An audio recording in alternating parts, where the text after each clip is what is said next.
तुम्हारी मौत इनको पसंद है, मगर तुम्हारे वोट से मोहब्बत है।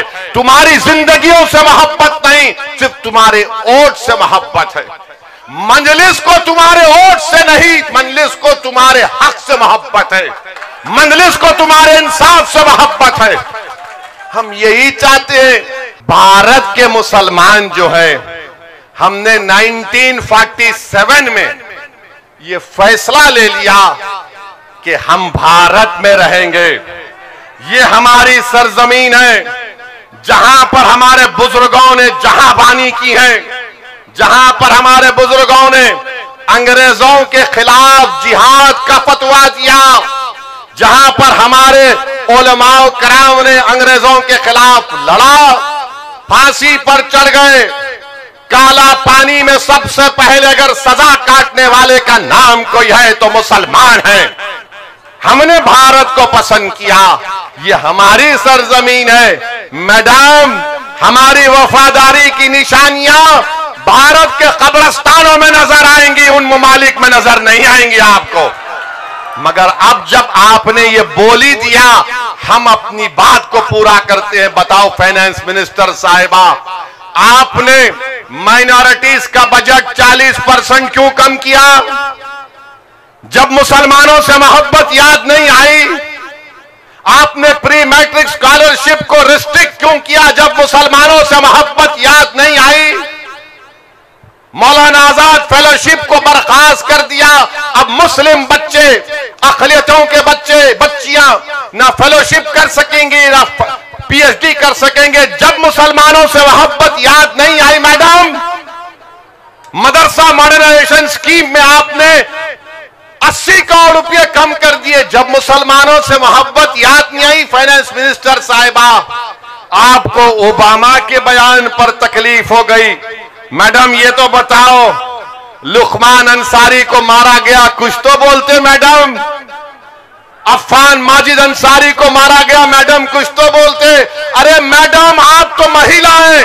बिल्किस बानो का रेप करने वालों को आपने छोड़ दिया। कहां गई मुसलमानों से मोहब्बत? बताओ हमको। कहां? नहीं, थालियां मारने के लिए नहीं कह रहा हूं, तुम्हारे दिलों को झुझोड़ने के लिए कह रहा हूं। जो लोग मजलिस के फैसलों पर तनकीद करते हैं, जो लोग मजलिस के इलेक्शन लड़ने पर परेशान होते हैं, मैं उनसे आज सवाल कर रहा हूं, बड़ी इज्जत के साथ सवाल कर रहा हूं, क्या आपने गलत फैसला नहीं लिया? आपने क्यों कहा गरीब और मजलूमों को वोट दो उनको? यही तो मैं कह रहा हूं। सियासत से करो। अगर हम सियासत नहीं करेंगे तो कोई और हमसे सियासत करेगा।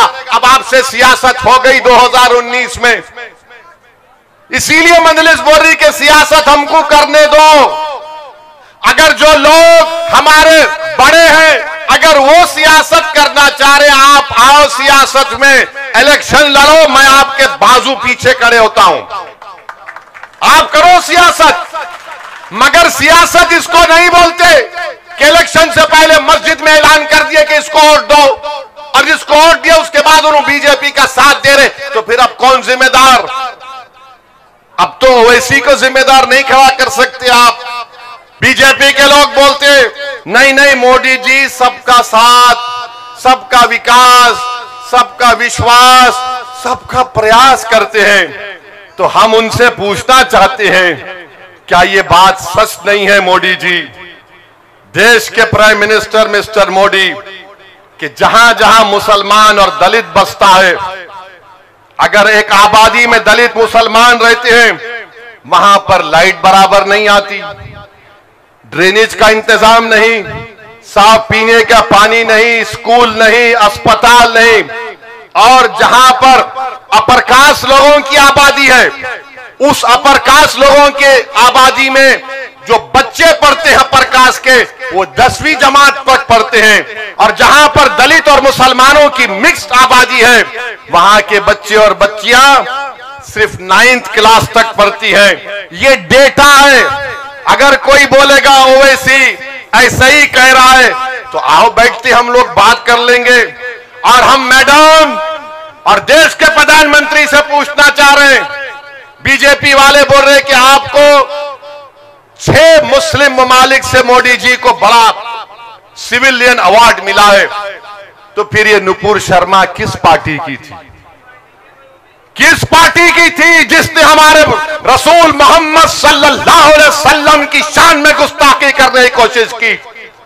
यह आपकी मुसलमानों से मोहब्बत है। और याद रखो मेरी इस बात को, 1 महीने के अंदर उस मोहतरमा का पॉलिटिकल रिहैबिलिटेशन मोदी जी करने वाले हैं। वो दोबारा मंजर आम पर आएगी जो रसूलुल्लाह सल्लल्लाहु अलैहि वसल्लम की शान में गुस्ताखी करने की कोशिश करती है। और फिर आप बोलते हैं कि 6 मुस्लिम ममालिक ने अवार्ड दिया। मोदी जी ने अमेरिका में कह दिया कि इंडिया में डिस्क्रिमिनेशन नहीं करते। हम तो पूरी मिसालें दे रहे हैं आपको। आपकी सरकार है महाराष्ट्र में 2 अंसारी बच्चों को इगतपुरा में गाड़ी से उतारकर गोश्त की बुनियाद पर पीट पीट कर उनकी जान ले ली गई। महाराष्ट्र में बीजेपी की सरकार नहीं है तो किसकी सरकार है?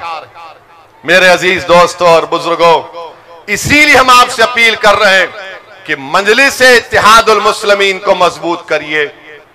आप मुत्तहिद हुए, आप में एक सियासी शऊर बेदार हुआ और आपने देख लिया कि आपका इत्तेहाद, आपका सियासी शऊर, बुजुर्गों की दुआएं, नौजवानों की तड़प और हमारी मां और बहनों की आंसुओं से, आंख से निकलने वाले आंसुओं ने देख लिया, उसने रंग लाया। और जो महाराष्ट्र की सरजमीन पर गरीब तड़प रहा था एक लीडरशिप के लिए, उसको इम्तियाज जलील मिल गया, डॉक्टर गफ्फार कादरी मिल गया उसको। इनको अब पसंद नहीं आ रहा, इनकी आंखों में चुभ रहा ये कौन है जो आकर गरीबों की और मजलूमों की बात कर रहा है? मेरे अजीज दोस्तों और बुजुर्गों, यही हम आपसे बता रहे हैं कि आप मुत्तहिद रहिए।